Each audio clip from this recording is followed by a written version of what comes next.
ಶ್ರೀ ಗುರುಗಾಥ ಅಧ್ಯಾಯ 39. ಮದ್ಯಪಾನ ಬಿಟ್ಟು ಸಾತ್ವಿಕನಾದ.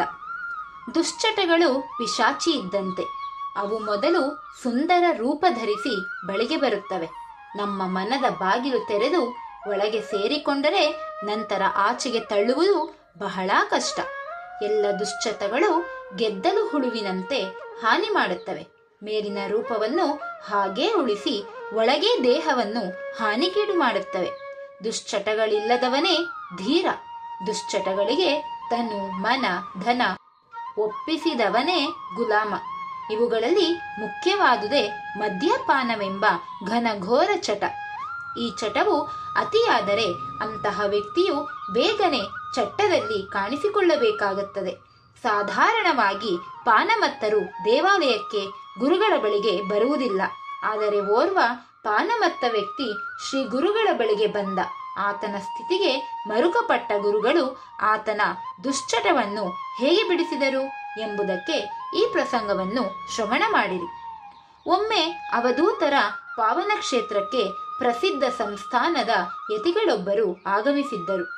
ಗುರುಭಕ್ತರು ಯತಿಗಳನ್ನು ಪೂರ್ಣ ಕುಂಭದೊಂದಿಗೆ ಸ್ವಾಗತಿಸಿ ಅವರನ್ನು ಶ್ರೀ ಗುರುನಿವಾಸಕ್ಕೆ ಕರೆದುಕೊಂಡು ಬರುತ್ತಿದ್ದರು. ಗುರು ಭಜನೆಯು ತಾಳ ಕಂಜಿರಗಳೊಂದಿಗೆ ಮುಗಿಲು ಮುಟ್ಟುತ್ತಿತ್ತು. ಅಂತಹ ಗುಂಪಿಗೆ ಮದ್ಯಪಾನಮತ್ತನಾದ ಓರ್ವ ವ್ಯಕ್ತಿಯು ಆಗಮಿಸಿದ. ಭಜನೆ ತಾಳ ಕಂಜಿರದ ನಾದವನ್ನು ಕೇಳುತ್ತಲೇ ಆತ ತನ್ನ ಹೆಗಲ ಮೇಲಿದ್ದ ಟವೆಲ್ ಅನ್ನು ತೆಗೆದುಕೊಂಡು ಸೊಂಟಕ್ಕೆ ಕಟ್ಟಿಕೊಂಡು ಮೈಮರೆತು ಭಾವಾವೇಶದಿಂದ ಕುಣಿಯತೊಡಗಿದ. ಅದೆಷ್ಟು ಸಮಯ ಕುಣಿದನೋ ತಿಳಿಯಲಿಲ್ಲ. ಭಜನೆ ತಾಳ ಕಂಜಿರ ನಿಂತಿತು. ಅವನ ಕುಣಿತವೂ ನಿಂತಿತು. ಇದನ್ನು ಗಮನಿಸುತ್ತಿದ್ದ ಶ್ರೀ ಗುರುನಾಥರು ಆ ಮದ್ಯಪಾನಮತ್ತನಾದ ವ್ಯಕ್ತಿಯನ್ನು ಕರೆದು ತಮ್ಮ ಸೊಂಟಕ್ಕೆ ಕೈ ಹಾಕಿ ಟವೆಲ್ ಮಡಿಕೆಯಿಂದ ಒಂದಿಷ್ಟು ಹಣವನ್ನು ತೆಗೆದುಕೊಂಡು ಆತನಿಗೆ ಕೊಟ್ಟು, ಈ ಹಣ ತೆಗೆದುಕೊಂಡು ಹೋಗಿ ಇನ್ನಷ್ಟು ಕುಡಿದುಕೊಂಡು ಬಂದು ಕುಣಿ ಎಂದು ತಿಳಿಸಿ ಒಳನಡೆದರು. ಎಷ್ಟು ಕುಡಿದರೂ ತೃಪ್ತಿ ಇರುವುದಿಲ್ಲ. ಈ ಚಟ ಬೇಡ ಎಂಬುದು ಇದರ ಅಂತರಾರ್ಥವಾಗಿತ್ತು. ಆ ಹಣದೊಂದಿಗೆ ಆ ವ್ಯಕ್ತಿ ಅಲ್ಲಿಂದ ಹೊರಟು ಹೋದನು. ಸುಮಾರು 3-4 ದಿನಗಳ ಕಾಲ ಗುರುನಿವಾಸದತ್ತ ಬರಲಿಲ್ಲ.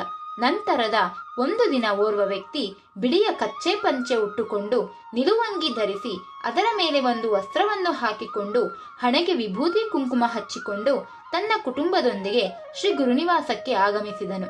ಆ ವ್ಯಕ್ತಿಯನ್ನು ನೋಡಿದ ಗುರುಗಳು, ಯಾರು ನೀನು? ಏತಕ್ಕಾಗಿ ಬಂದಿದ್ದೀಯಾ? ಬಾ ಕುಳಿತುಕೋ ಎಂದರು. ಆತನ ಪತ್ನಿ ಗುರುಗಳ ಪಾದಕ್ಕೆ ನಮಸ್ಕರಿಸಿ, ಗುರುದೇವ, ನೀವು ನಮ್ಮ ಕುಟುಂಬವನ್ನು ಉದ್ಧಾರ ಮಾಡಿದ್ರಿ.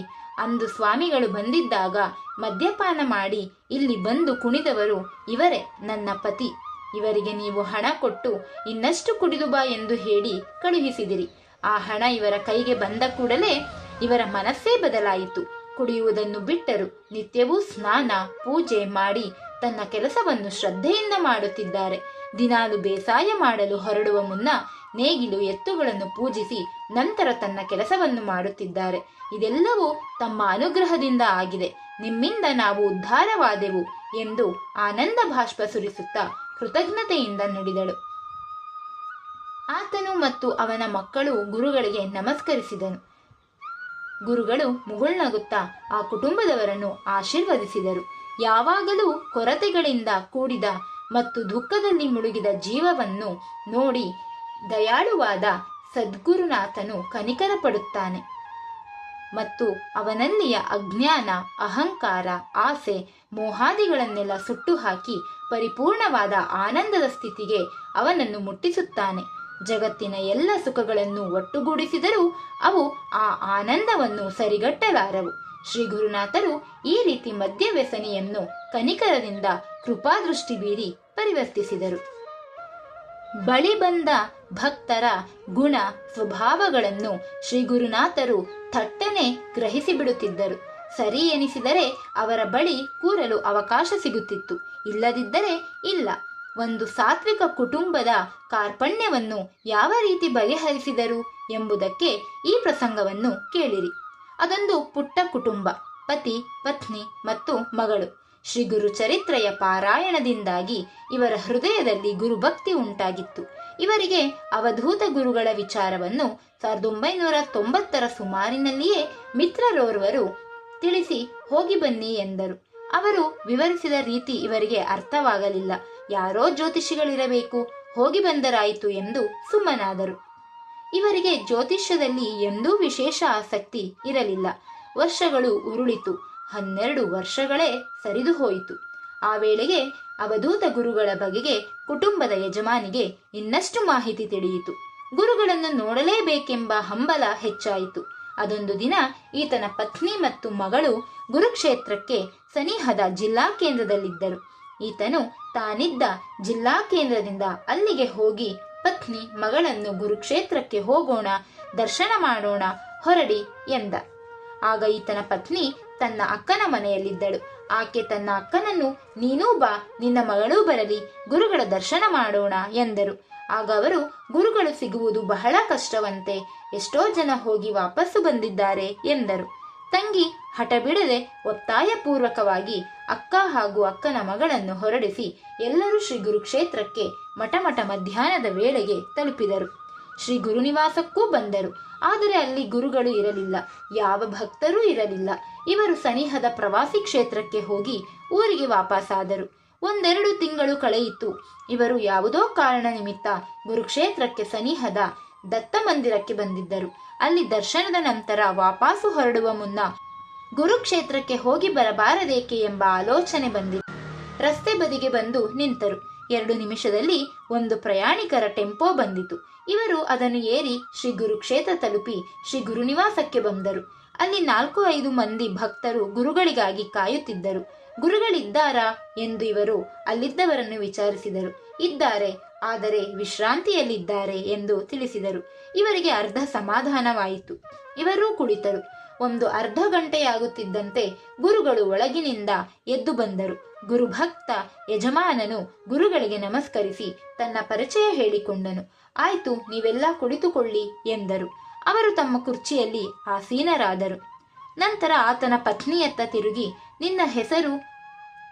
ಆಕೆಯ ಹೆಸರು ಹೇಳಿ ಅಲ್ಲವೇ ಎಂದರು. ಆಕೆಗೆ 2 ಹೆಸರಿತ್ತು. ಮನೆಯಲ್ಲಿ ಕರೆಯುತ್ತಿದ್ದ ಹೆಸರನ್ನು ಗುರುಗಳು ಹೇಳಿದ್ದರು. ಇದನ್ನು ಕೇಳುತ್ತಿದ್ದಂತೆಯೇ ಆಕೆಗೆ ಪರಮಾಶ್ಚರ್ಯವಾಯಿತು. ನಂತರ, ನಿನಗೆ ಒಬ್ಬ ಸಹೋದರ, 2 ಸಹೋದರಿಯರು, ನಿಜ ತಾನೇ ಎಂದಾಗ ಆಕೆಗೆ ಮತ್ತೂ ಆಶ್ಚರ್ಯವಾಯಿತು. ನಂತರ ಗುರುಗಳು ಕುಟುಂಬದ ಯಜಮಾನನತ್ತ ತಿರುಗಿ, ನೀವು SSLCಯಲ್ಲಿ ಮ್ಯಾಥ್ಸ್ಗಾಗಿ ಟ್ಯೂಷನ್ಗೆ ಹೋಗುತ್ತಿದ್ದೀರಿ ಅಲ್ಲವೇ ಎಂದಾಗ ಚಕಿತನಾಗುವ ಸರದಿ ಆತನದಾಯಿತು. ಆ ವೇಳೆಗೆ ಸಾಕಷ್ಟು ಭಕ್ತರು ಸೇರಿ ತಮ್ಮ ಸಮಸ್ಯೆ ಸಂಕಷ್ಟಗಳನ್ನು ಹೇಳಿಕೊಳ್ಳಲು ಕಾತರರಾಗಿದ್ದರು. ಮತ್ತೆ ಗುರುಗಳು ಈತನ ಪತ್ನಿಯತ್ತ ತಿರುಗಿ, ನೀನೂ ಬಾ ಅಂತ ಒತ್ತಾಯ ಮಾಡಿ ಯಾರನ್ನೋ ಕರೆದುಕೊಂಡು ಬಂದರೆ ಗುರು ಸಿಗುತ್ತಾನೆಯೇ? ಗುರು ಬೇಕೆಂದಾದರೆ ಅವರವರೇ ಬರಬೇಕು ಎಂದರು. ಆಗ ಆಕೆಗೆ ಈ ಹಿಂದೆ ತಾನು ತನ್ನ ಅಕ್ಕನನ್ನು ಬಲವಂತಪಡಿಸಿ ಕರೆದುಕೊಂಡು ಬಂದಿದ್ದು ನೆನಪಾಯಿತು. ಅದು ಗುರುಗಳಿಗೆ ಗೊತ್ತಾಗಿದೆಯಲ್ಲ ಎಂದು ಚಕಿತಳಾದಳು. ನಂತರ ಆ ಗೃಹಸ್ಥನು ತನ್ನ ಆರ್ಥಿಕ ಸಂಕಷ್ಟವನ್ನು ಗುರುಗಳ ಮುಂದೆ ಹೇಳಿಕೊಂಡ.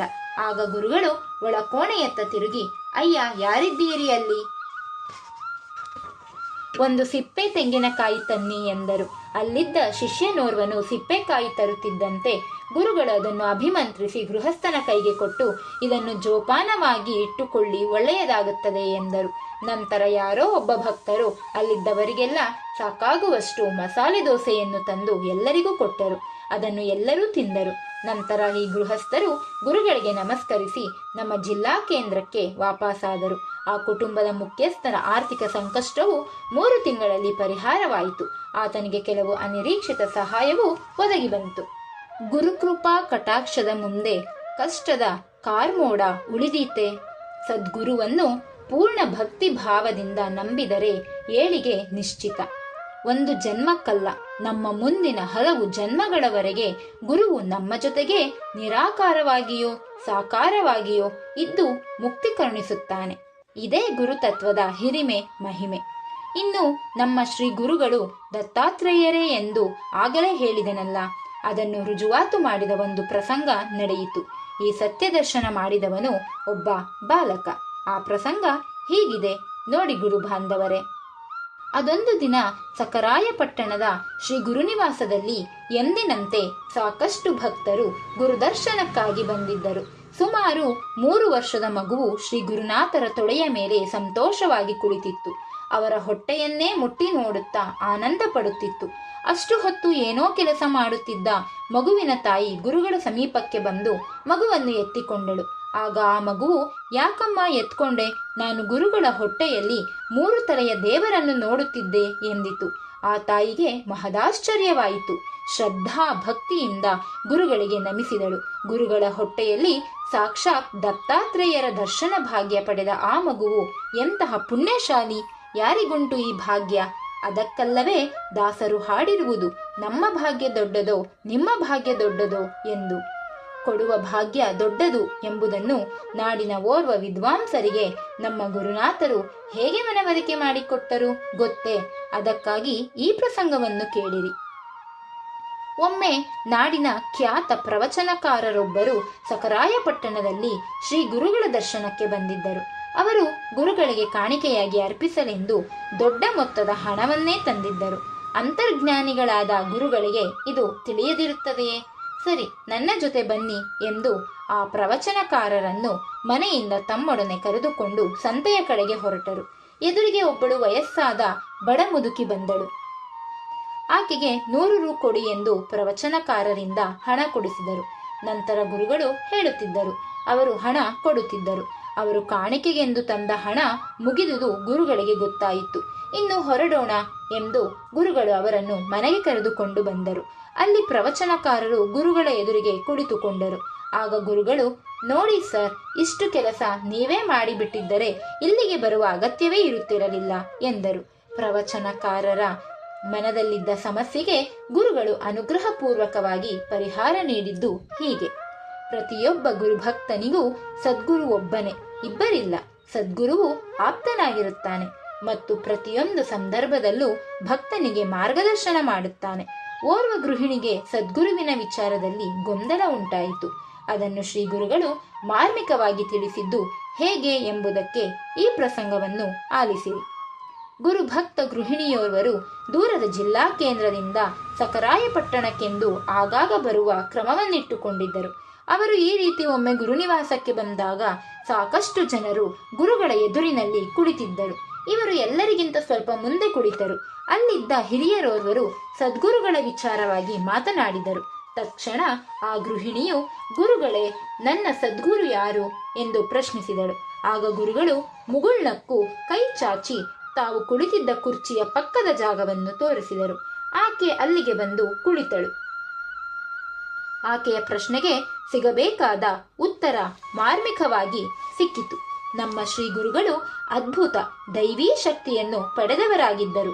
ಓರ್ವ ಗೃಹಸ್ಥನಿಗೆ ಈ ವಿಚಾರದಲ್ಲಿ ನಂಬಿಕೆ ಇರಲಿಲ್ಲ. ಆದರೂ ಆತ ಒಮ್ಮೆ ಶ್ರೀ ಗುರುಗಳಿದ್ದಲ್ಲಿಗೆ ಬಂದು ನಿಂತಾಗ ಏನಾಯಿತು ಎಂಬುದಕ್ಕೆ ಈ ಪ್ರಸಂಗವನ್ನು ಕೇಳಿರಿ. ಅದೊಮ್ಮೆ ಸಕರಾಯಪಟ್ಟಣದ ಈಶ್ವರ ದೇವಸ್ಥಾನದಲ್ಲಿ ಕ್ಷೀರಾಭಿಷೇಕ ನಡೆಯುತ್ತಿತ್ತು. ಗುರುಗಳು ದೇಗುಲದ ಹೊರಗೆ ನಿಂತುಕೊಂಡಿದ್ದರು. ಆಗ ಅಲ್ಲಿಗೆ ಗುರುಗಳ ಮಹಿಮೆಯನ್ನು ಅರ್ಥೈಸಿಕೊಂಡಿರದ ಓರ್ವರು ಬಂದರು. ಗುರುಗಳು ಅವರನ್ನು ಕರೆದು, ಬಾರಪ್ಪ ಬಾ, ನೀನು ಹೋಗಿ ಶಿವನಿಗೆ ಹಾಲು ಅಭಿಷೇಕ ಮಾಡಪ್ಪ ಎಂದರು. ಆ ವ್ಯಕ್ತಿಯು ದೇಗುಲದ ಒಳಗೆ ಹೋಗಿ ಶಿವಲಿಂಗಕ್ಕೆ ಅಭಿಷೇಕ ಮಾಡುತ್ತಾ ಶ್ರೀ ಗುರುನಾಥರತ್ತ ದೃಷ್ಟಿ ಹರಿಸಿದ. ಆಶ್ಚರ್ಯ ಕಾದಿತ್ತು. ಅವರು ಅಲ್ಲಿ ಅಭಿಷೇಕ ಮಾಡಿದ ಹಾಲು ಇಲ್ಲಿ ಗುರುಗಳ ಗಡ್ಡದಿಂದ ಹನಿ ಹನಿಯಾಗಿ ಇಳಿಯುತ್ತಿತ್ತು. ಈ ಅದ್ಭುತವನ್ನು ಕಣ್ಣಾರೆ ಕಂಡ ಆ ವ್ಯಕ್ತಿ ದಂಗಾಗಿ ಹೋದರು. ಅವರ ಮನಸ್ಸಿನಲ್ಲಿದ್ದ ತಪ್ಪು ಭಾವನೆ ಒಮ್ಮೆಲೆ ಧೂಳೀಪಟವಾಗಿ ಹೋಗಿತ್ತು. ಗುರುಗಳಿಗೆ ನಮಸ್ಕರಿಸಿ ದೇಗುಲದ ಆವರಣಕ್ಕೆ ಹೋಗಿ ಕುಳಿತರು. ಗುರುವೇ ಭಗವಂತ, ಶಿವ ಬೇರೆಯಲ್ಲ, ಗುರು ಬೇರೆಯಲ್ಲ ಎಂಬುದಕ್ಕೆ ಇದೊಂದೇ ದೇದೀಪ್ಯಮಾನವಾದ ಉದಾಹರಣೆ ಎಂಬುದನ್ನು ನೀವೆಲ್ಲರೂ ತಿಳಿಯಿರಿ ಎಂದು ಸ್ವಾಮೀಜಿ ಕ್ಷಣಕಾಲ ಮಾತು ನಿಲ್ಲಿಸಿದರು. ಇಲ್ಲಿಗೆ 39ನೇ ಅಧ್ಯಾಯವು ಮುಕ್ತಾಯವಾಯಿತು. ಜೈ ಗುರುದೇವದತ್ತ. ಸ್ವಾತ್ಮಾರಾಮಂ ನಿಜಾನಂದಂ ಶೋಕಮೋಹ ವಿವರ್ಜಿತಂ ಸ್ಮರಾಮಿ ಮನಸಾ ನಿತ್ಯಂ ಶ್ರೀ ವೆಂಕಟಾಚಲದೇಶಿಕಂ.